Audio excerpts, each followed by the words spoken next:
What do we want to do for a rockin' business? Well, the first thing we want to do is create a clear business strategy for the upcoming year. The second thing is very tactical. We're going to make tracking our friend. And then lastly, we want to pick a theme for the year. So let me talk to you a little bit about a business strategy. One of the challenges in owning a business is that you have strategy, operations, and then tactics. And I'm going to say this. I'm in business a long time, over 3 decades.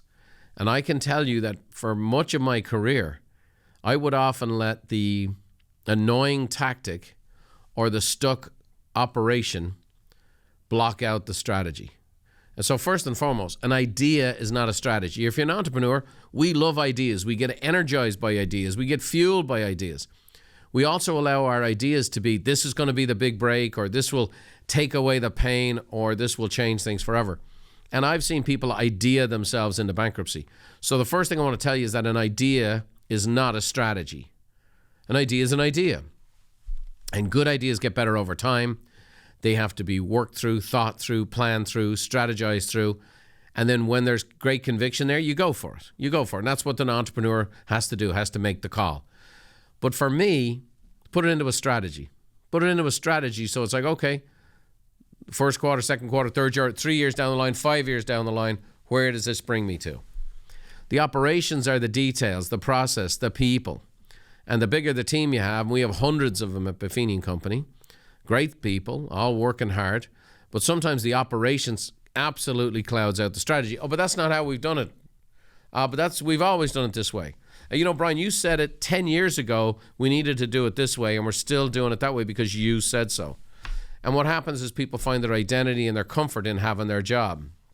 And that's why when you have a strategic idea, a lot of times it can rock the boat a little bit. And that's why you don't want to just, if you just come up with idea after idea after idea, that's not part of a strategy as an entrepreneur, you'll give your people whiplash.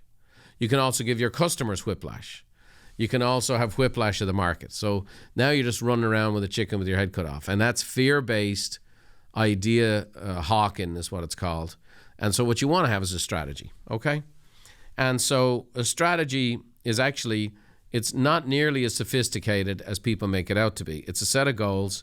It's the priority of your calendar and then a list of your daily activities. And it's really, you know, the fundamental finances underneath it to support it. So if I was to tell you like a business plan, for example, is a set of goals, it's the activities to achieve the goals, and it's the financial resources to support the goals and what the financial payoff will be. Now, you don't need to go to Harvard for 5 years for an MBA. You just got it. That's real world stuff. And so what do we want to do? We want to absolutely positively set some goals, right? So just to give you a little tip here, and one of the questions, and I've been getting a lot of emails and a lot of letters, and I love hearing from you.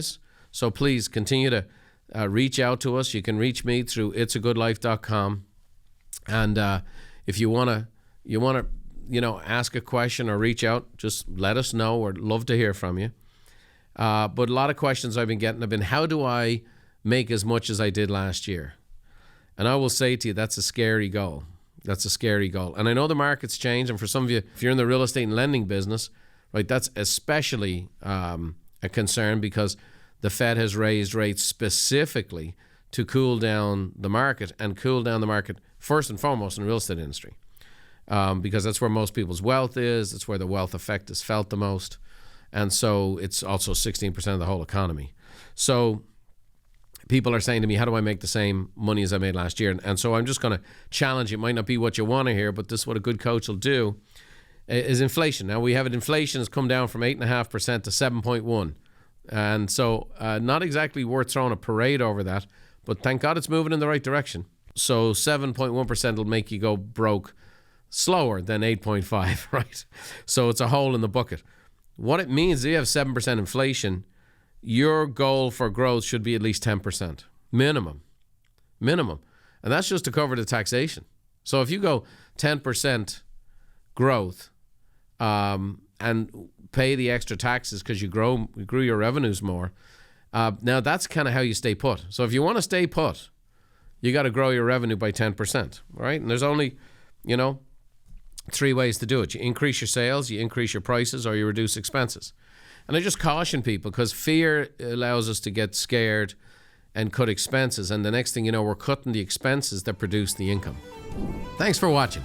If you want more tips on how to think, feel, and do better, check out these videos too. Oh, by the way, don't forget to subscribe to the channel and leave us a like if you enjoyed the content.